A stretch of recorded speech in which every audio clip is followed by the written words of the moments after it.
Welcome to the Men's Healing Network podcast. I'm your host, Vincent Perez.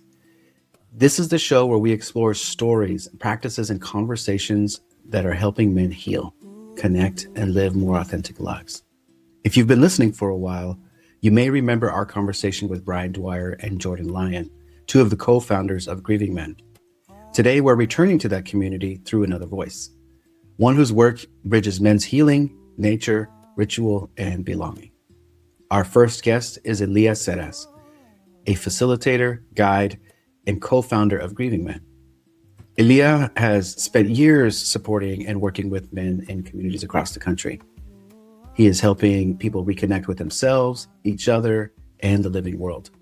Through his work with Manifest Gathering and the emerging Cascadia Men's Alliance, he creates a space where truth, healing, and wholeness can take root. Joining him is Darren Silver, a rite of passage guide, ceremonialist, and founder of the Great Earth School.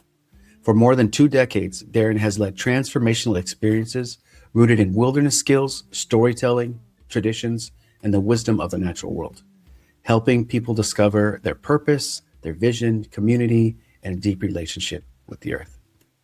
In this conversation, we explore something many of us may have forgotten, that healing doesn't happen in isolation. It happens in relationship with one another, with the land beneath our feet, and with traditions that have helped human beings find meaning for generations.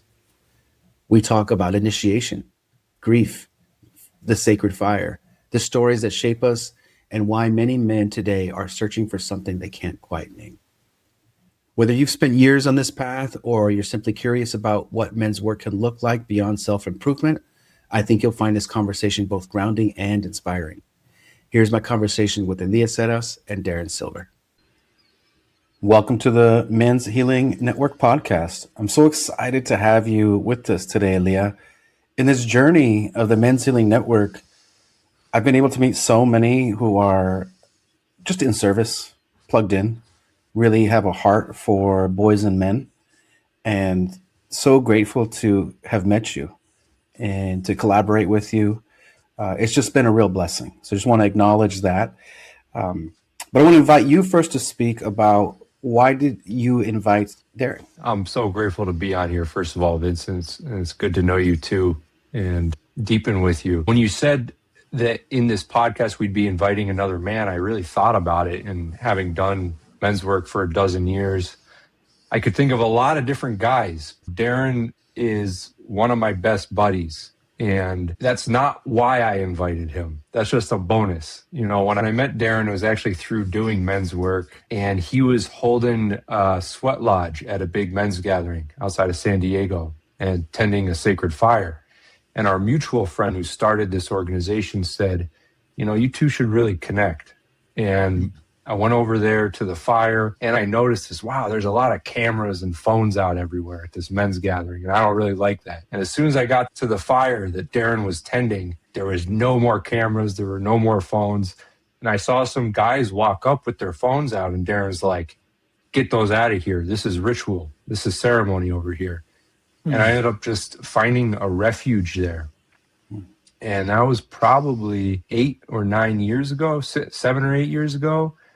And since then, you know, I went on my first vision quest with Darren. I've worked with him in a number of settings. We just got back from a trip to Kentucky where we were doing some facilitation there. And I'll be flying out to Colorado in a couple days to facilitate with him for another men's program. And one reason I wanted to invite him is because when I was looking at men's work, I was asking this question of where is the deep ecology in men's work? Where is the connection to earth? And where is that being centered as part of being a healthy man? And so when I met Darren, I saw, okay, here's another brother who's really deep in that question and in the teaching of that. So that's the primary reason I want to invite him. Thank you so much. I appreciate that connection around the land and around the sacredness of our convenings and gatherings, right? And so with all that in mind and this idea of the invitation, I invite one, they invite another. I'm curious, Darren, for you, the big question we like to start out here with is, what is your understanding, your take, your approach to men's healing? Thanks, Vincent. Yeah, first, I just thank you for doing this podcast, Vincent. It's an honor to be here this is the first time we've met in this medium, and I just already just really enjoy your presence. So thank you for this, and Elia for being so generous with your words and inviting me into this. I remember that time around the fire well, and so thank you. There's a few things that come up for me around that question. One, when it comes to healing, I have been so influenced by ritual that my relationship to healing is a little bit like, dang, when I go towards it too intensely, the healing evades me. And so I think one thing about healing that's really important is, what is the context of which we create the possibility of healing to happen? And another way to say it is like, what is the altar that we make that creates the conditions for healing to want to happen? Healing has become such a big industry unto itself that it can be co-opted in a way. And so I question that sometimes. Wait, what creates the conditions that healing wants to happen? And how that's happened for me and my personal journey is first through my relationship with the land and nature, and secondly through ritual. And so to me, like, I find men heal the most when they pick up this ancient conversation between their hearts and their souls in the wild. And to some degree, after a few days of immersion in the wild, and this is a little brash of me to say, but I think guys go, dang, I waste my time creating problems because I'm not spending my time in the way that matters. All of a sudden, it becomes a purpose-driven and highly ecological, as Elia was talking about, driven life. And, sometimes we create fires just so we can cycle through something to try to heal it over and over again. And that's what I mean by like the relationship with time. And something happens in a deep immersion with the wild that all of a sudden there's a sense of, I love this God that Robert Bly talks about. And the God goes by the name of wait a fucking minute. And I love it because there's so many times in my life where I need to call upon that God of, wait a minute here. Wait a minute. And I think that happens when men immerse themselves in the wild.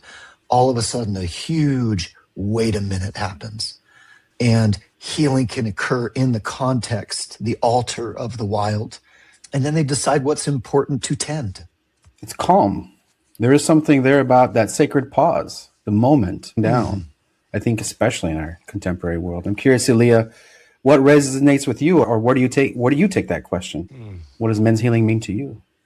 When I first got into going to men's retreats, in short, it was because I realized that I was trying to work out a lot of things about being a man in relationship with women. And what I was terrified of, and I hear this story over and over again with men that are new to sitting in a men's circle, is like, wow, this is so scary. I don't want to be around a bunch of men right now for a variety of reasons, especially when it comes to, are we going to share vulnerably with other men? Are we going to show emotion? Are we going to show weakness, right? All these things that have been so stigmatized and taboo. And what happened pretty quickly for me in those early gatherings is like, wow, I start to see these guys' stories, no matter what their background is, no matter why they're in there, if it's addiction, if it's violence, if it's relational struggles, if it's depression, it's impossible not to fall in love with these guys. The more I know somebody's story, the more, the harder a time it's going to be for me to think I'm that different from that guy right there, and to put up those blocks and those separations and those judgments. So for me, part of the healing that can only happen in groups with people who are different is that I get to start to fall in love with myself through other people. They give me permission by being themselves to knock down some of my layers of defense and judgment. And so, healing can be a loaded word, and that's why you chose it, right? Is because we can have these incredible conversations about it. But for me, there's a word right next to it, which is holing. Like, we all contain multitudes. And so through offering love to others and receiving love from others and tending to the multiplicity, to the ecology of masculinity, we get to become more whole. And so that's what comes up for me. I say that also with a healthy dose of mystery. I don't really know what's happening, but something is happening. One of my mentors, Amir Kalagi, says, like, if there's a wound on our body, we don't actually do the healing, right? As you said, there are conditions that are created. You clean it, you dress it, and time does its thing. We don't will the cells to heal. And so what I'm hearing is we're creating the conditions socially, individually, through connection with the land, through connection with ritual, through connection with each other, which really just mirrors for connection with ourselves. And so I'm curious, Darren, for you over the last, it sounds like you all have been at this for some time, for some years. What are those ingredients? You've named them kind of broadly, but is there anything more specific around like what the work actually is? I want to like kind of unpack something real quick. Like I'm in love with the ancient. And I've always been this way. And there's like certain books that I come into contact with that come from that place, and I'll like devour them. And then there's books that I have to like slog through, which are beautiful, beautiful books. But there's a certain quality of the ancient that I'm in love with.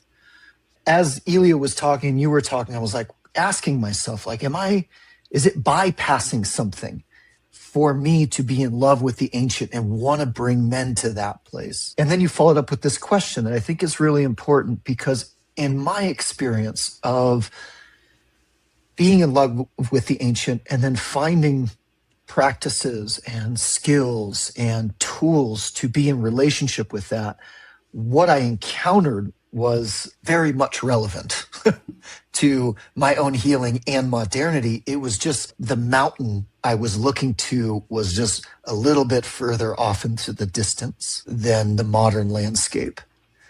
So, with that said, practical ways that I feel men can reduce the degrees of separation between them and the wild. What I've encountered is distortions that live inside those degrees of separation that play out relationally, that play out with my own sense of identity, my own sense of self, and romantically, and then culturally. And so while they're deceptively simple, when a man makes a fire with material that he carved himself and harvested himself off the land and creates smoke and then creates a coal and then drops it into a tinder bundle and blows it into a flame, I feel like it touches a part of us that awakens something that is so nourishing and so powerful, making fire by friction.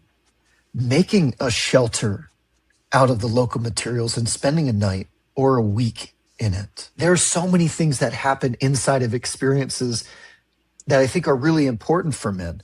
Where are my limits? Where are my blind spots? What truly am I capable of? On a physical level, you can go into the spiritual and throw somebody out into the forest without food for a couple days. And that's a whole nother testing. But like real practical, can you make fire? Can you make your own shelter? And then how does that influence our day-to-day activity and sense of self?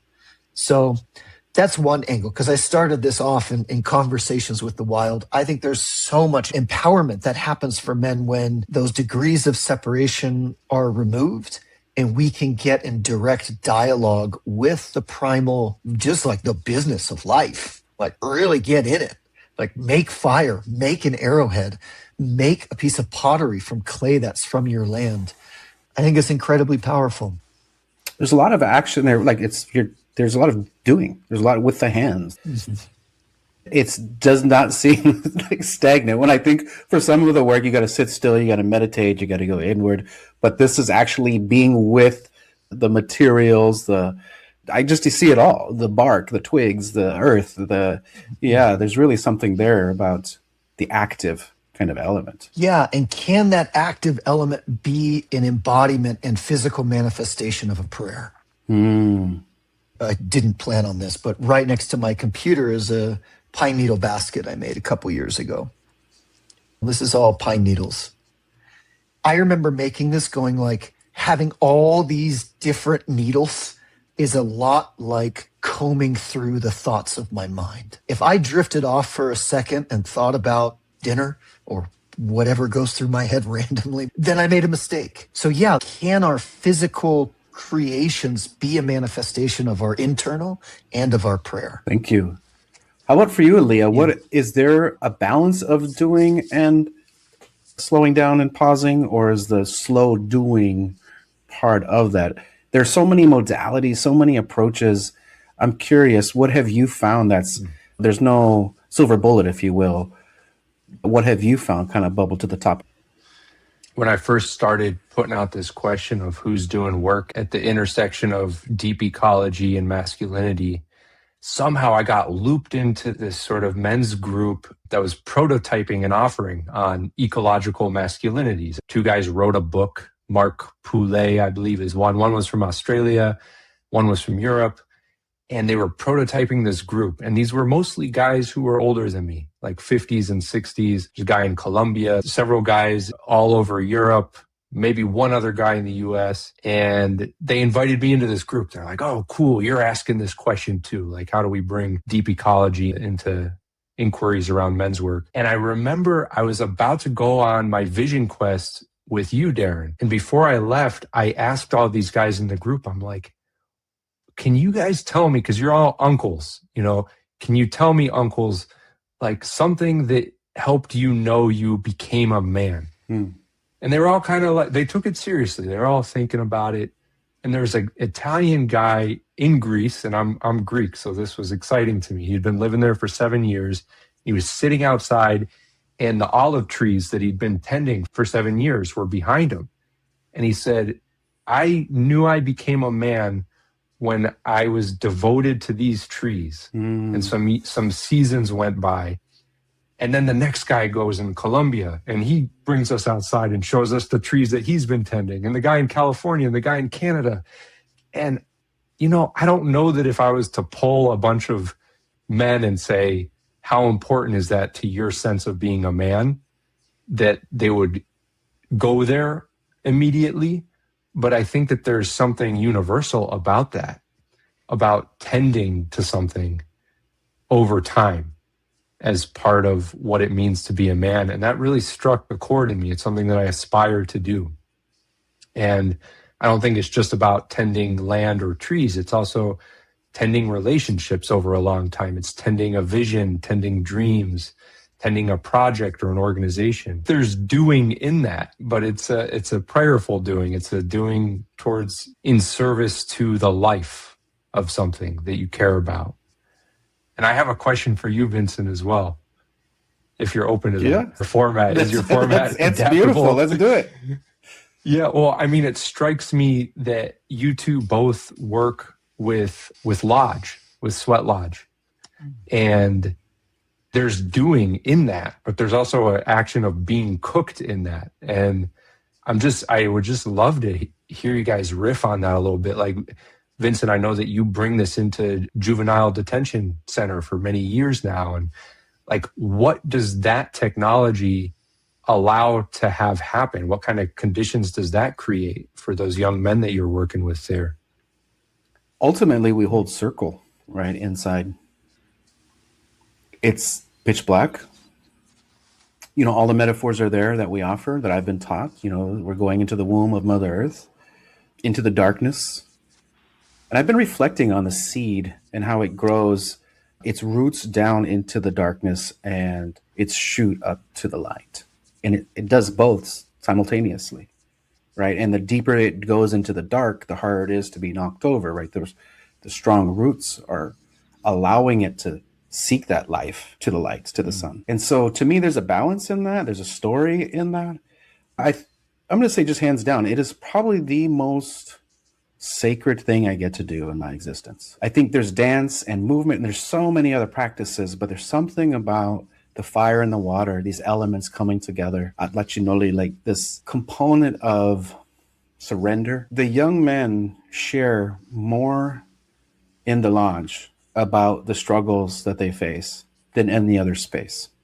And I get to create other space and have other ceremony, and we smudge and we open to the 7 directions, and there's lots of things we get to do, but there's something about the darkness that gives permission to reflect, to go inside, and to unearth and pull out the truth.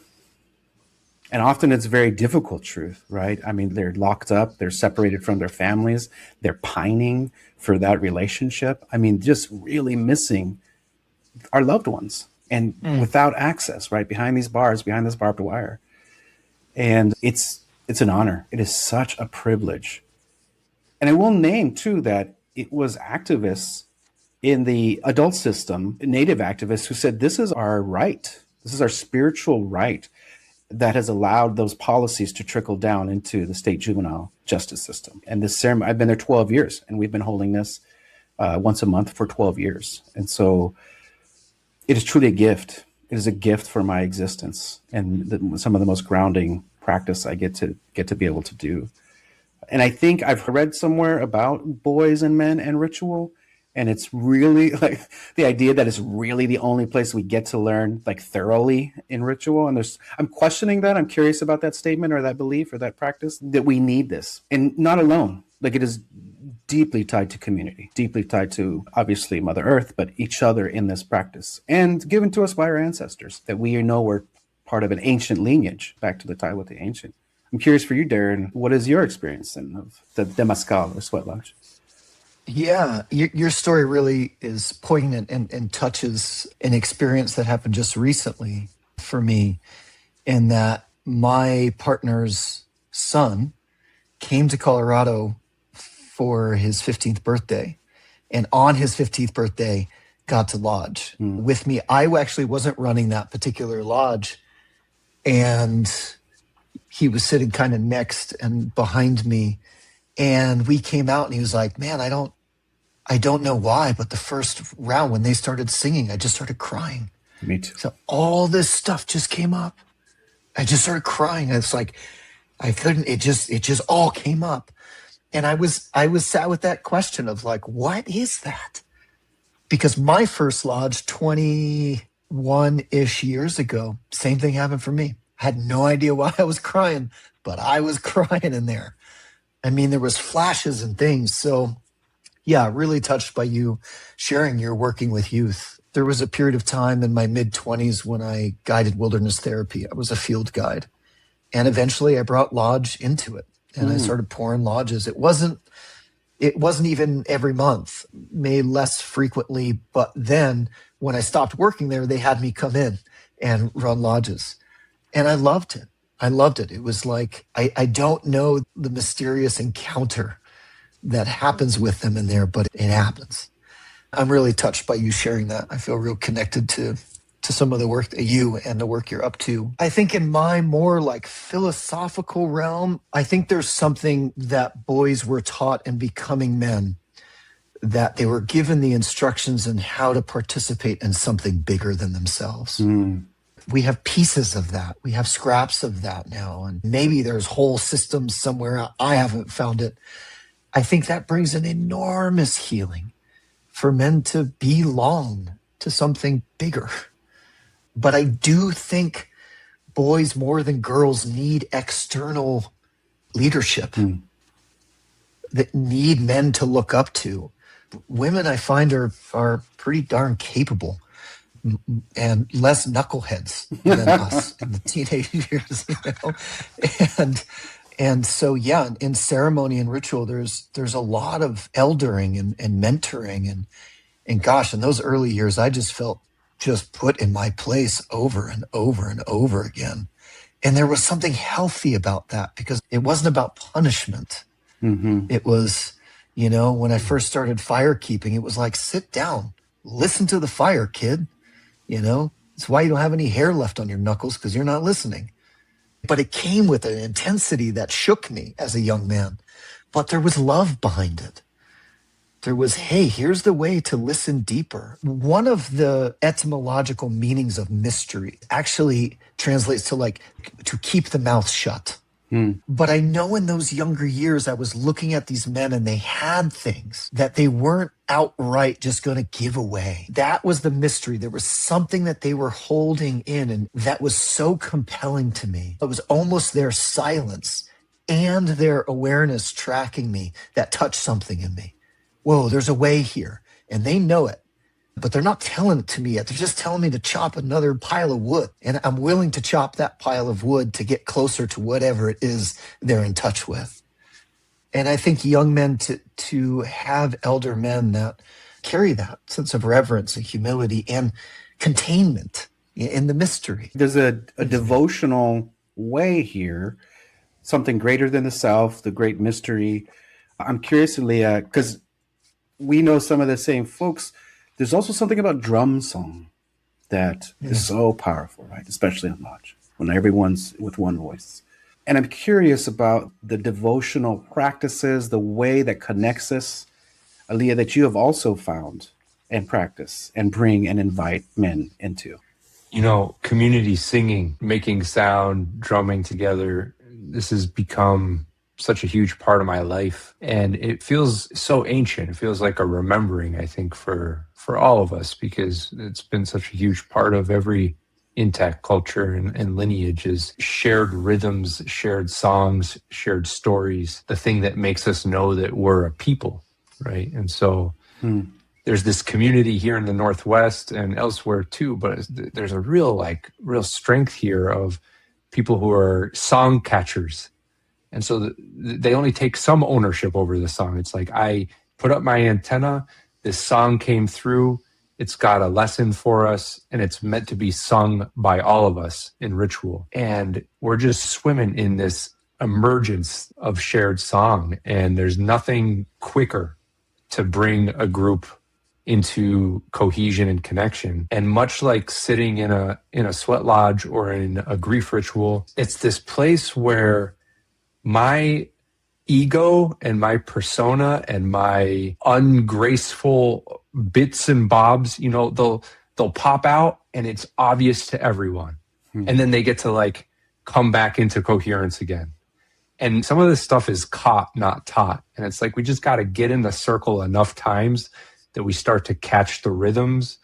I start to see that if I sing too loud, it's not helping anyone, least of all me, right? And that's different than saying, I'm going to be shamed and punished and hold on to something until it comes out sideways. But it's good to have an elder be like, yeah, there's a reason you don't have any hair on your knuckles, and to offer that containment. And I kind of want to just offer a bridge here to the violence that we see playing out by men in the world. And what is the correlation there to the fact that most of those men, if not all of them, probably didn't get the chance to do their ungraceful dance in a circle like that and learn in a way with others, right? How much of the violence we're seeing is a result of a lack of initiation and a lack of rites of passage. And I don't have the answer. I have this hypothesis, right? That's closer to the core of the problem here. Really appreciate you naming men's violence, which is ultimately why I do the work. As I look throughout history, many of our social ills are rooted in men's violence. Hard stop. We can point to them all. Who's making decisions about war right now? And so in our homes, right? From our homes to nation states. But there's something here about how to really respond to that in the day-to-day. So you're both steeped in ritual and the going out to go in, the journey, right? So what does that mean though in the day-to-day? So I get to have these profound experiences. They're influencing my life, but I still have to get up, go to work, take care of my children, struggle with traffic, and just all of the daily things. How does the ritual translate into my daily experience? When I take people on wilderness programs and we're just about to return, I often say hey, that was the easy part. Believe it or not, that was the easy part. It is about the return back and translating it into the day-to-day. How about for you, Leah? Since we started doing more men's work in the towns I live in, and it's mostly been Bellingham and now the peninsula and some in Seattle, right? More and more dozens and hundreds of men have come through these. And these are guys who we know, who we run into at the grocery store, who we see at regular gatherings with the rest of the family, with other people present. And this thing has been happening over the last few years as there's been more men's gatherings and more intimacy between men who are in town and day-to-day life together, I get regular calls or comments from women, especially from mothers, especially, who notice an interaction between two men in a park. I mean, the last one was, I got a message yesterday because I was out on a walk with Nico, who I also work with, and we were in a deep conversation, and it happened to be a conversation about a situation here of violation in our community. And we're in this conversation about how do we respond as people who do men's work and are leaderful and also have a relationship with the man who is unsafe right now. Those kinds of conversations are, nobody's getting paid for them, right? But they're essential, and we're invested in them because we need to be, because this is a dress rehearsal for everything else that's going to come. And so these women, this woman that left me a voice memo said, I was on the beach yesterday. It was my birthday. I could tell you guys were talking about something of consequence, and it made me feel safe and grateful to be in this town. I've been at gatherings, one last year where there was a bunch of people from out of town, and a woman came up and said, I don't know what you guys are up to up here, but I feel more safe letting my kids roam around than anywhere I've been in the last year, because I've seen men hugging each other sincerely and deeply. I've seen gaggles of fathers taking care of all the kids and playing games. So there's something like, yes, maybe we have a threshold experience in a grief ritual or a men's retreat. And then it's really like, how do we talk to each other when we're in the park, in the grocery store? How do we ask each other for support? That's a huge edge for me, is like asking for and actually receiving support. And I think that that's a collective muscle that we're working right now as men. That's a whole nother piece. Yeah. What were your reflections, Darren? There's something to say about ritualizing difficulty, and that I think can touch and temper that place in men to test their strength. There's a Rilke poem about being defeated by something greater than ourselves.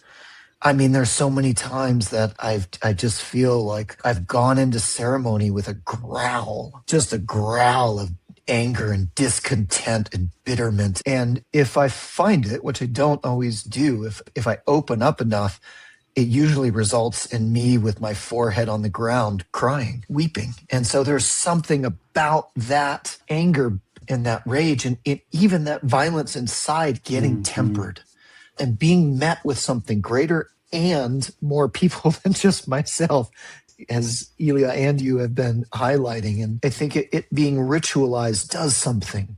And I remember a friend a long time ago, she brought this up to me. She said, back in the day, I used to party and drink. This is her sharing.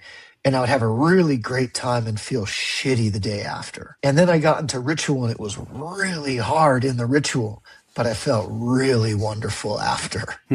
There's something about ritualizing that intensity so that in our everyday, we're free of that. Not free of it, but there's a place for that to be expressed. And a practice, getting ready for the big game. That's what I feel like. Because I just recently wrote a piece where like hardship is going to come. You will be wounded. We're going to have loss. We're going to have grief. We're going to have heartbreak. And so how do I practice to meet all of those emotions, those states of being that can feel overwhelming, that can lead me to rage, right?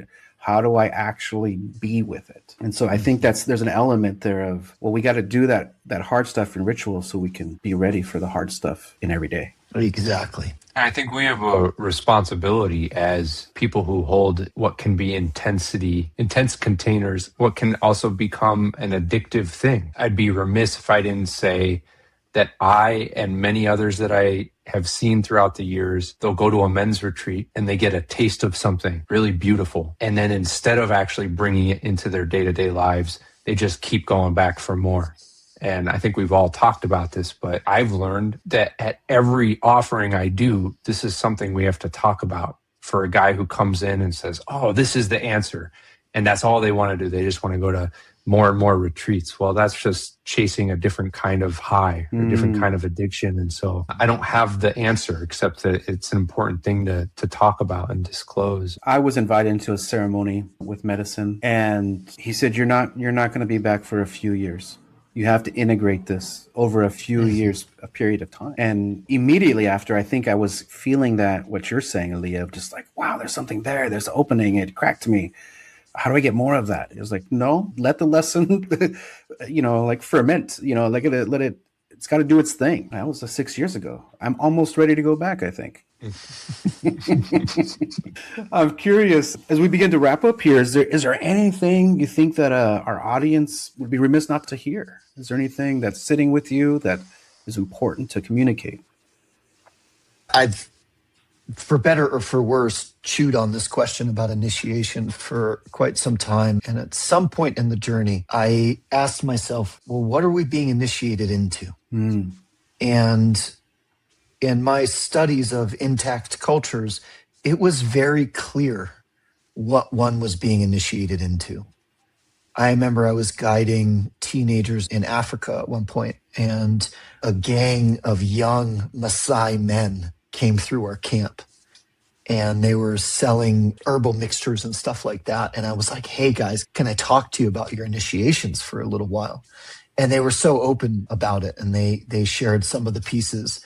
All of them opened up their mouth and showed the tooth that got knocked out in one of their ceremonies. And when I think about the modern boy or the modern man, it may not be that clear what we're being initiated into. I'm often left with the question of like, what does a viable culture look like of which we can initiate the boys into, or men? Can we be intentional about that question if a lot of these days is the initiation is like, wow, I'm just being initiated into standing into my own shoes. What more can we do from there? What more can we initiate into something greater? Yeah, that's a question. I don't have any answers. That's something I've been courting and been courted by, I think, for many years now, of like, what's that common thread? And I have reason to believe that men being initiated into their culture was the business of perpetuation of life, not necessarily of our own species. But in intact cultures, boys were being initiated into a culture that was focused around the perpetuation of life as a whole.